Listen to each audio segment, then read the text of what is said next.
మా దగ్గర అయితే వర్షం బాగా వస్తుంది. వెదర్ అయితే చాలా చల్లగా ఉంది. సో, అందుకోసమే ఏదన్నా వేడివేడిగా తినాలనిపిస్తుంది.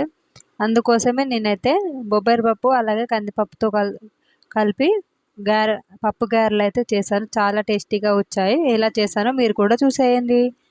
ముందుగా నేనైతే బొబ్బరి పప్పుని, కందిపప్పుని ఒక గిన్నెలో వేసుకొని ఫస్ట్ ఒకసారి శుభ్రంగా కడిగి అందులో కొన్ని వాటర్ వేసి ఒక 5, 6 గంటల వరకు నానబెట్టేసుకున్నాను. అవి నానిన తర్వాత ఒక మిక్సీ జార్ తీసుకొని అందులో ఒక 7, 8 టేస్ట్‌కి సరిపడా పచ్చిమిర్చి వేసుకొని అలాగే కొద్దిగా సాల్ట్ యాడ్ చేసి కొద్దిగా కొత్తిమీర అలాగే అల్లాన్ని కూడా కొద్దిగా వేసి వాటి మొత్తాన్ని ఇలా మిక్సీ పట్టేసుకోవాలి. ఆ మిక్సీ పట్టిన దాంట్లోనే మనం ముందే నానబెట్టుకున్న ఆ పప్పును కూడా వేసి మిక్సీ పట్టేసుకోవాలి. కొద్దిగా బరకగా మిక్సీ పట్టేసుకోండి, మెత్తగా పెట్టుకోకండి.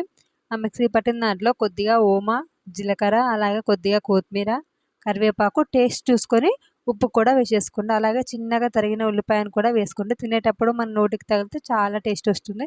అలాగే కొద్దిగా అల్లం వెల్లుల్లి పేస్ట్ వేసుకొని మొత్తాన్ని బాగా కలుపుకోండి. అంతకు ముందుగానే మనం ఆయిల్ని అయితే హీట్ చేసి పెట్టేసుకుందాం. సో, ఆయిల్ అయితే హీట్ అయిన తర్వాత ఇలా చేత్తో తీసుకొని చిన్నగా గారెల్లా చేసి మనం ఆయిల్‌లో వేసుకోవాలి. లేదంటే మనం ఒక పేపర్ తీసుకొని ఆ పేపర్‌కి ఆయిల్ రాసి ఆయిల్‌తో ఆ పేపర్ మీద కూడా ఈ గారెల్ని చేసుకోవచ్చండి. నేనైతే ఇలా ఈజీగా అయిపోద్దని ఇలా చేసేసుకుంటున్నాను. సో, ఈ గారెల్ని అటు ఇటు తిప్పుకుంటూ 2 సైడ్‌లా గోల్డెన్ బ్రౌన్ కలర్ వచ్చే వరకు బాగా కాల్చుకోవాలి. చూడండి ఇలా మాడిపోనీయకుండా బాగా కాల్చుకొని తీసేసుకోవాలి. మన గారెలైతే రెడీ అయిపోయాయి. ఈ వర్షం పడుతుంటే గారెలు వేడివేడిగా తింటుంటే చాలా టేస్టీగా ఉంటుంది. Thanks for watching my video. మీరు కూడా ట్రై చేయండి.